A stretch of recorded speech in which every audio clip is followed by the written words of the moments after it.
All right, welcome everybody to another episode of Sales Pipeline Radio. So happy to have you here. I'm your host, Matt Hines, as we continue to roll along here every week, every Thursday, live at 11:30 Pacific, 2:30 Eastern. Thank you so much for making us part of your day, part of your work day, part of your work week. We're here, Mark, almost the end of the month, end of the week, end of the quarter. So for those of you grinding it out, trying to hit your number, best of luck over the next 2.5 days. Plenty of time to bring in those numbers. If you're watching or listening on demand, thank you so much for downloading, for subscribing. Every episode of Sales Pipeline Radio, always available, past, present, and future at salespipelineradio.com. Today, super excited to have Mark Nardone. He's the Chief Marketing Officer for Pan Communications. And thanks for being here, man. Yeah, no problem. I think the hair was probably maybe a little bit darker the last time I was on, but that's all right. Mine was probably still non-existent, so it's all good. We continue to age. One of my favorite sayings now is the older I get and the more mistakes I make, and then be able to share something that is kind of an experience share or harder lesson that I wish younger Matt would have paid more attention to or realized was a truth. That's a whole nother episode. But so many different angles we could take together on this. But I think this concept of storytelling is super interesting to me. And if you think about the different ways we think about storytelling, the story we tell around our brand, the story we tell our prospects to hopefully earn some of their attention.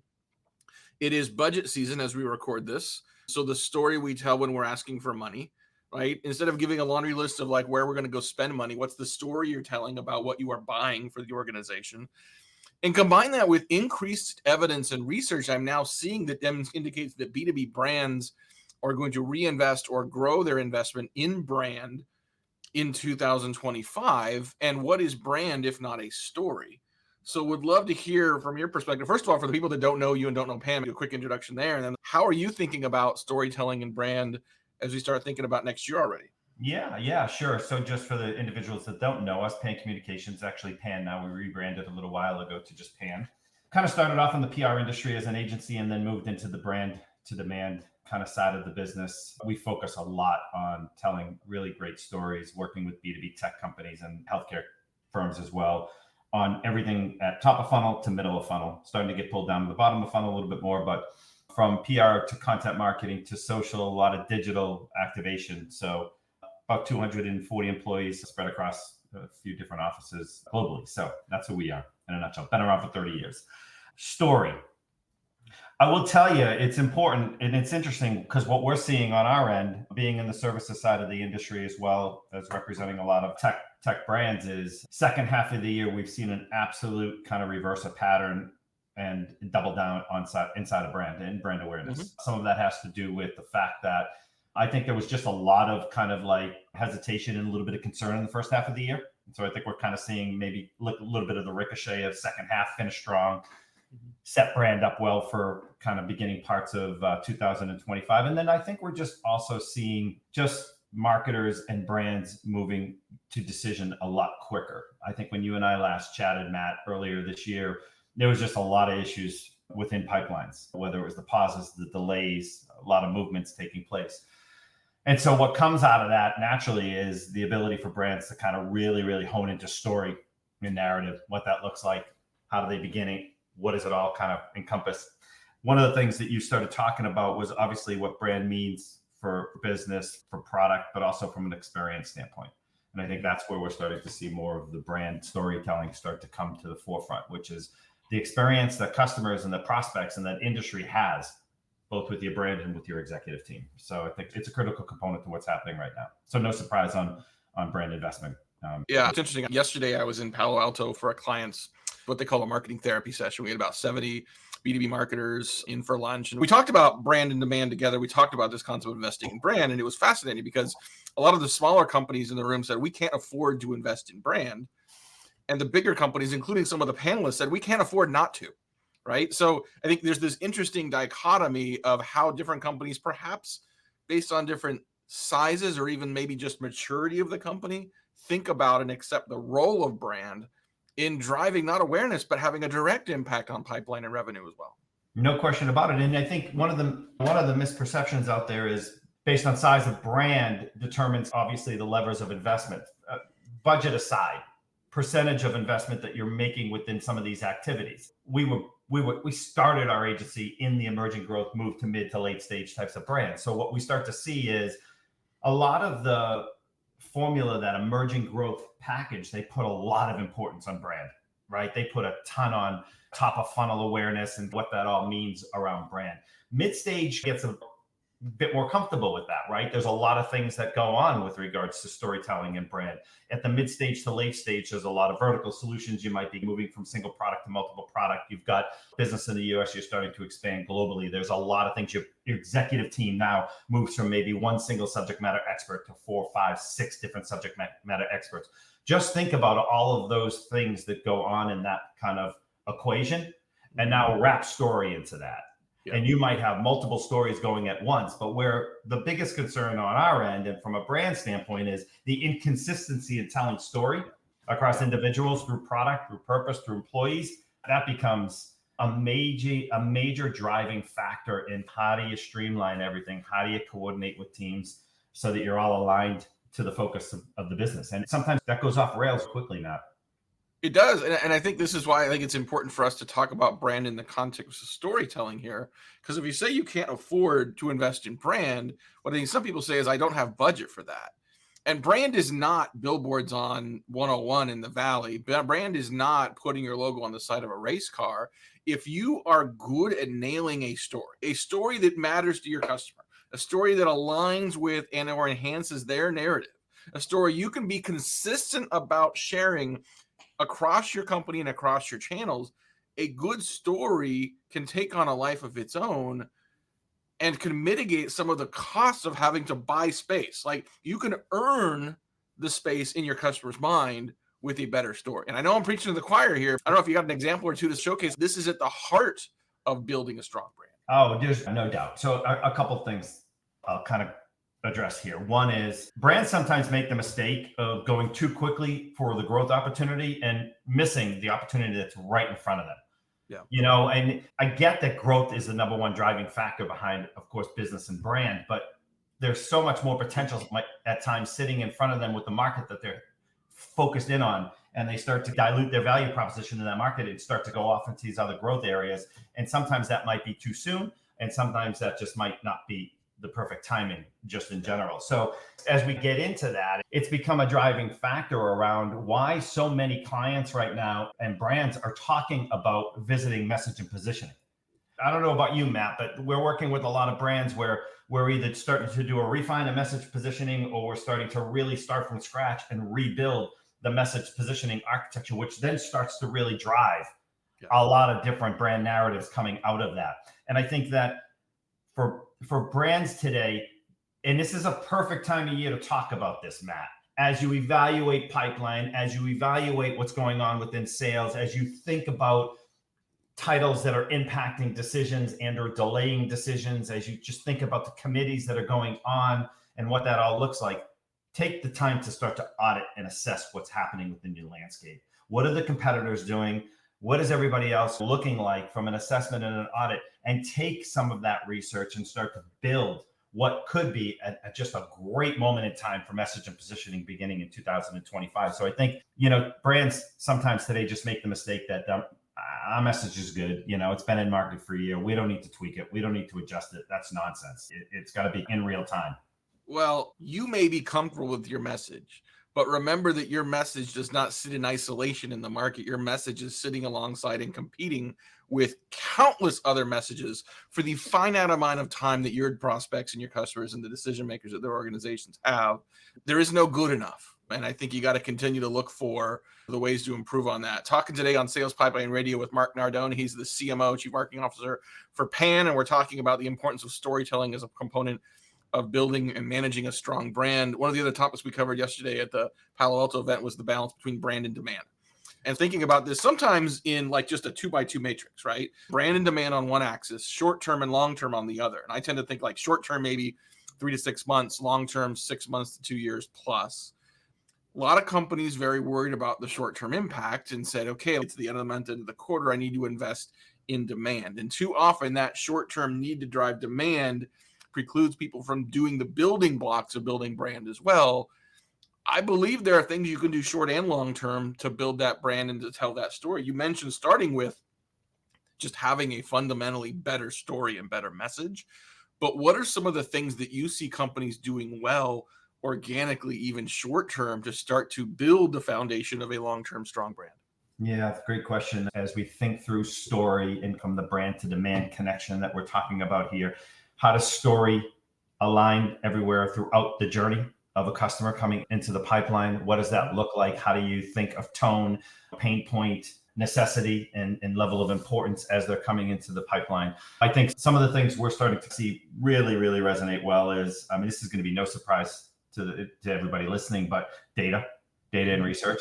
I mean, we're starting to see some really, really great impact with regards to how story moves through data, how data reverses and tells a really good story. How do you analyze the audience of the prospect or the customer that you're working with and walk in their shoes with regards to, I know Matt's a major marketer out there. He does a lot of sales. What type of data can I feed you, Matt, that kind of gets you to kind of, act with some impact? So we're looking at that through the lens of short-term and long-term. So when I think about data in particular, if we're pulling out this one example, sometimes it's just, hey, give me some of the moments that matter in market right now. Like what's happening within the next month to 2 months? How can we jump on a lot of cool trending topics to align data so that we're able to drive a lot of interesting brand awareness, but we're also then able to bring that journey for them to come into an experience on our site or in this section of our data and insight section or hub section that says, now I'm all of a sudden looking at annual research programs. Now I'm looking at quarterly research reports. They're giving me full step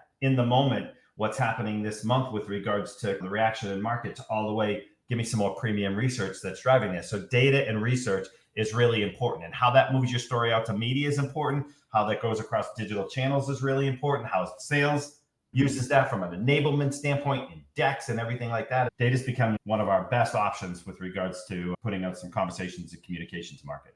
I go as far as to say that I think data may be replacing media as the coin of the realm for marketers in terms of creating differentiation and driving not just timeliness, but timeliness with context. Can you talk a little bit about how intent signals and the data that you have available to you not only helps you shape the story, but also reach the right person at the right time with the story that's relevant to them? Yeah, so let's just use Pan for a quick example, right? We've got a few different reports that we put out. One's around the brand experience report. It's all of the experience that consumers and customers in general are having with brand. That's one angle that we go out with. The other area we look into coming out of that is AI. We might look at sector experience around security and or healthcare and how do we use data to go into specific sectors. And then you look at, as we see intent and we see these triggers of engagement we're having and some of just the 360 conversation we've got coming back around, many marketers that are coming even in looking at Pan are saying, how do I know what I'm doing is right? Am I measuring the right areas? Is my program performing where it should be? So now all of a sudden you see this other angle of content we come out, which is reality check. And reality check allows a marketer to look and say, here's the reality check of what's happening today, both with the skill set that I have in my department, as well as the activation programs that I have behind brand. And it gives them this really cool connector around brand experience, then over to the reality check. And then the output for that might be a 5-step guide to really looking at 2025 planning initiatives. How do you measure appropriately? So you go long-term, brand experience report, short-term, we're looking at a quarter where we know we're recapping a year. Measurement becomes really, really critical because they need to look back and look forward around how their programs are performing in market right now. And we start to put content that's relevant to the pain point that they might be experiencing as they flow through a quarter. That's how we treat a lot of the data and a lot of the content that we're looking at by quarter. Well, it gets even more interesting as you think about the advancement of AI and what that's going to enable to activate some of those stories and that content. We've talked for years about building our white papers and our ultimate guides to this and that, and we spend a ton of time writing something and then producing it for everybody. Well, what if you could take your core story? What if you could take your core data and create a custom ultimate guide for each and every individual, let alone account, let alone industry, because you can customize the message to them and create something that is intensely highly relevant on a one-on-one basis with near infinite scale? I have a couple different point of views on this, right? I think right now from an AI perspective, augmenting human to AI capabilities is really, really important. I think it's really, really important to remain transparent, 100%. I think we're seeing a lot of ricochet around the ethics of AI. I was talking to somebody on the brand side last week, and a team that they were using in a specific region was putting out so much AI that the fact checking now came back to them and they started to get hit on reputation. So you have to be really careful in our world, especially from creators, right? How are we using AI in our everyday function? I always like to tell my team, just in general, use it as a thought starter. So think through the ideas, use it as a test bed on how that idea is performing, but please make sure that the authentic voice that typically helps close these deals from a personalization standpoint remains relevant and timely. And don't be so into the pace game, but rather the quality game. Matt, we could go down that hole where the benefit of AI is tremendous. Nobody's doubting that, right? Nobody is doubting what AI potentially can do.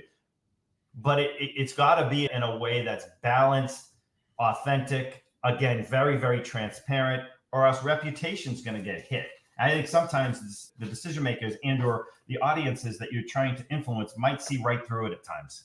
Yeah, I would agree with you. I saw a stat somewhere from a CEO from a tech company, looked and mapped the number of sales emails she's getting in a week and looked at it before ChatGPT and after ChatGPT. And she's getting 4 times as many sales emails now because it's easier and faster to write them. And your sales target is just getting inundated with stuff. Faster and cheaper may solve the seller problem, but it makes the buyer problem worse. How do you break through that? It's relationship, it's story, it's being relevant. 100%. It is 100% definitely on the relationship mapping side of things. I think right now marketing needs to make sure that sales is doing all they can to keep their relationship map in place, bring that data back to marketing so that they're understanding what's going on with the relationship mapping that's happening. And I talk to a lot of individuals that run the sales and marketing function. And I know BDRs and teams have quotas to make, but the ability to personalize your message, to take the time to personalize the message, to understand who you're talking to and what they are feeling right now within the market, their pain, what solution you have, how you can do it. I think AI becomes a nice component to that, but not the full component to that. It's not the total solution. I'm not all about getting 100 emails out in a week. I'm about getting the 20 emails that are really going to land and that you're going to learn from. Because how are you learning from the 100 that you're sending out if that becomes one of your quotas? My kids are in sales, right? The one's at a really great, large, publicly traded tech company. And my daughter just left a career in teaching and went over to an app testing for a company. So both of them, one manages teams, the other's in the BDR. I talked to them the other day. I'm like, so what's going on in the sales? Like, what's happening there? They're like, sometimes we don't have enough assets from marketing to do our job effectively. I'm like, well, do you have that stream of communication going with marketing where you can effectively help feed what you need because you're on the front lines and you got to be able to be agile and react quickly. And both of them at the same time said no. So there's still a breakdown there, Matt, right? There's still this breakdown where you still have to see. And the other trend we're starting to see too is marketing reporting and sales. Now, some of that's kind of 50-50, right? Some of it is CMO still kind of owning the role and hopefully they got a really great relationship going with sales. They're using a lot of the triggers and the data that they're seeing on the front line to help kind of course correct what's going on in marketing. And then you've got a lot of areas where we're starting to see marketing that's reporting to sales. I was just on a call earlier today where they're like, I got to get this approved. It's a brand messaging exercise. I got to go to my head of sales. Yeah, I think there's a lot to unpack there. I think as B2B sales processes, as the buying journey becomes more complex, as we're required to collaborate across go-to-market teams, the level of communication and participation across lines, not just throwing information at each other, not just doing jazz hands at sales kickoff, but how do you actually do this on a Tuesday morning, right? Nailing that orchestration becomes more and more important. Need to wrap this up a little bit, try to keep these usually within 20 minutes. So Mark, thank you for being here. My last question to you as we head into Q4 here, what makes you optimistic for 2025? It's absolutely very simple. What's happened in our business in the last 3 months, and again, marketing is a leading indicator of what happens from an economy standpoint moving forward. We've seen a tremendous amount of progress, both in decision-making and the amount of investment that's going into a lot of different activation strategies across digital, across earned media, across owned properties. If you would have talked to me back in June, I'd be like, man, I don't know. This is going to be a tough year ahead of us. I don't think so. I think post-election, I think you're going to see a lot happening. There's a lot of good indicators, interest rates dropping down. You see Thoma Bravo, you see KKR coming out with these massive funds directed right at the mid-market. I mean, who would have thought that, right? I think Right. that's going to fuel a tremendous amount of optimism next year. So I'm pretty bullish on next year. I think we're getting some good signals right now that next year is going to be a really, really good year for marketing. Yeah. We are as well starting to see, and not just anecdotally, but also seeing some data and some research and some optimism from the investors as well as other parts of the market. So yeah, fingers crossed, but definitely things move in that direction. Mark Nardone, CMO at Pan, thank you for joining us, man. I appreciate you being here. Good seeing you, bud. Great. Thanks everyone for joining us today. We'll see you next week on another episode of Sales Pipeline Radio. Until then, take care. Happy selling.